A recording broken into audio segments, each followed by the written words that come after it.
धन्यवाद. धन्यवाद. धन्यवाद.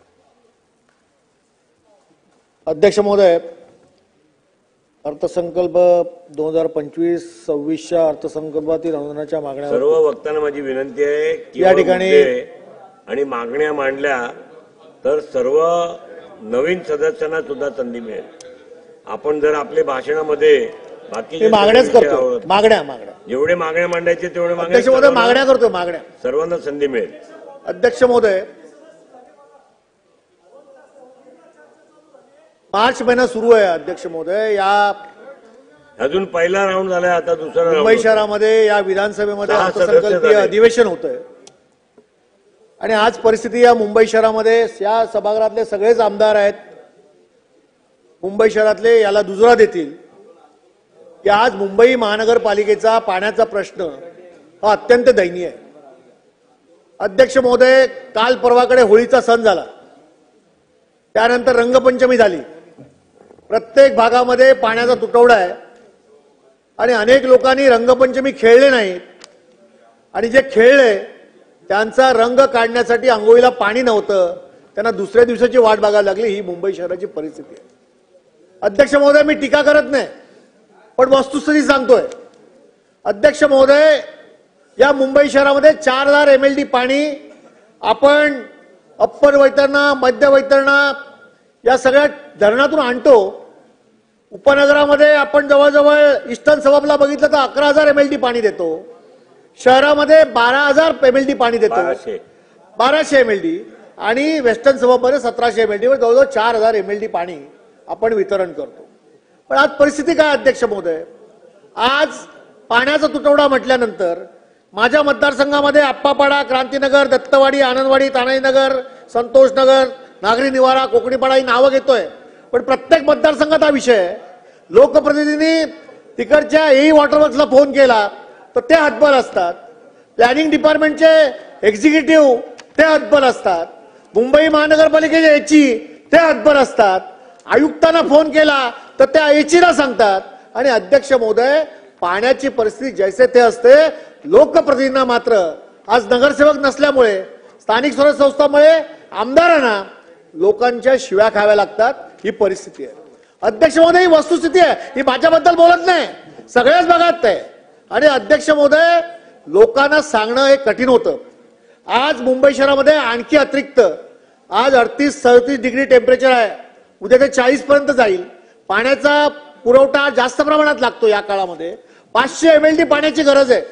आणि अशा वेळेला मुंबई महानगरपालिकेच्या आयुक्तांनी माझ्याकडे माहिती जी आहे, आपण चौकशी करू शकता अध्यक्ष महोदय, की अप्पर वैतरणातून 68,000 MLD पाणी आणि भातसामधून 1,13,000 MLD पाणी अतिरिक्त त्यांनी मागितलंय. अध्यक्ष महोदय, पत्र सरकारकडे गेलंय.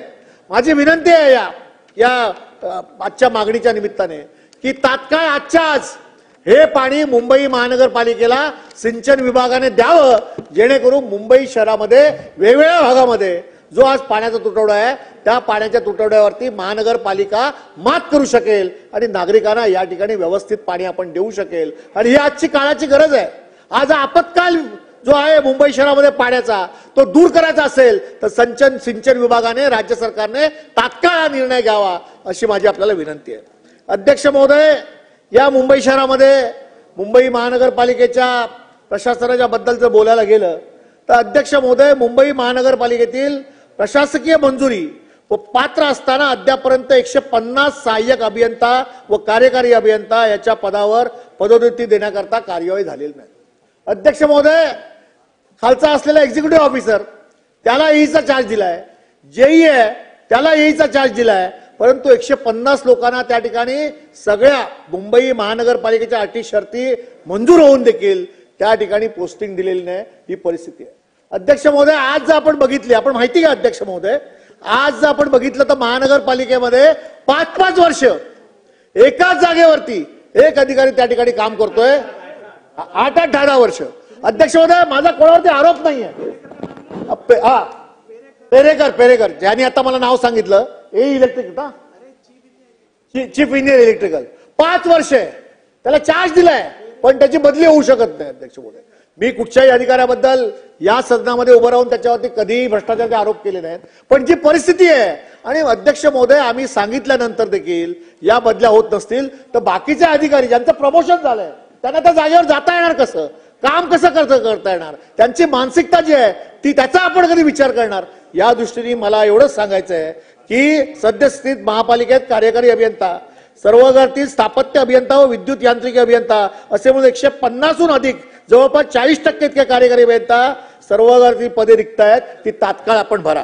अध्यक्ष महोदय, या ठिकाणी अजून एक गोष्ट महत्वाची की मुंबई शहरामध्ये आज नगरविकास विभागाची चर्चा आहे. मुंबई महानगरपालिका, नगरविकास विभाग, आरोग्य खातं महानगरपालिकेच्या नगरविकास विभागाच्या अखत्यारीत येतं.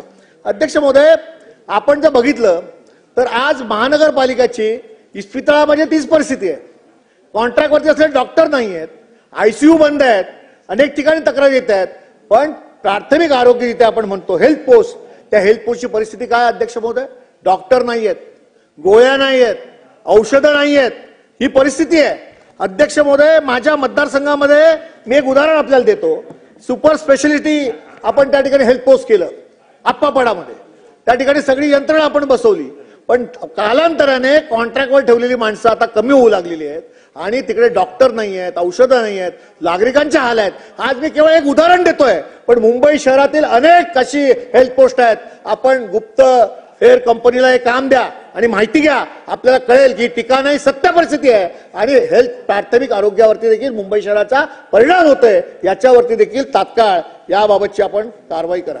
अध्यक्ष महोदय, सगळ्यात महत्वाचं म्हणजे मुंबई शहरामध्ये आपण या ठिकाणी मोठ्या प्रमाणामध्ये बॉटलनेक म्हणजे रस्ते रुंदीकरणाचं काम करतोय.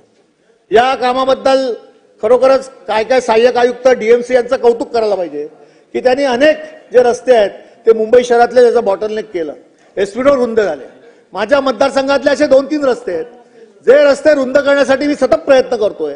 एक जो आहे तो संस्कार कॉलेज पासून जीजी महालकरी मार्ग, एक जो आहे तो आप्पापाड्याच्या लोखंडवाला पासून आपलं हेल्थ पोस्ट सेंटर पर्यंतचा रस्ता, एक जो आहे तो रत्नागिरी पासून लोखंडवाला पर्यंतचा रस्ता. अध्यक्ष महोदय, याच्यामध्ये आपल्याला त्या ठिकाणी असणाऱ्या नागरिकांना पात्रता निश्चित करून त्या ठिकाणी घरं द्यायची आहेत. अध्यक्ष महोदय, ही घरं 2 किलोमीटरच्या परिसरामध्ये द्यावी म्हणून आम्ही मागणी केली. बाजूला एसआरए आहे, एसआरए मध्ये पीटीसी आहेत, त्या पीटीसीला आपण पीएपी मध्ये कन्वर्ट करा. ते राज्य सरकारने मान्य केलं, मी राज्य सरकारचं कौतुक करतो, परंतु त्यांना ती घरं उपलब्ध करून त्या ठिकाणी त्यांचं स्थलांतर करण्याच्या दृष्टीने जी काय धीमगतीने कारवाई सुरू आहे ती अत्यंत गतिमान पद्धतीने व्हायला पाहिजे.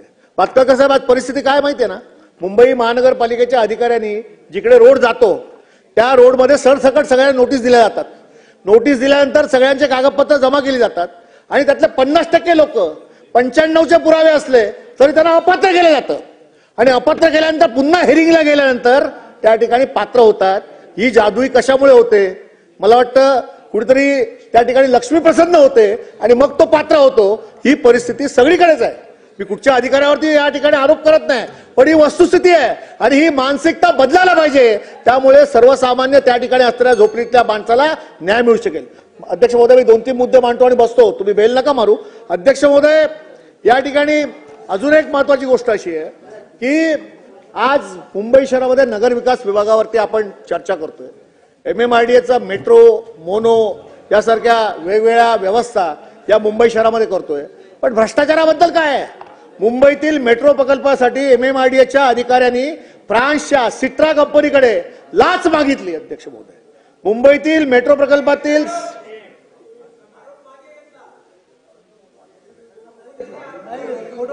असेल, मला उत्तरामध्ये माननीय मंत्रिमंडळ सांगावं, माझं अज्ञान असेल, पण अध्यक्ष महोदय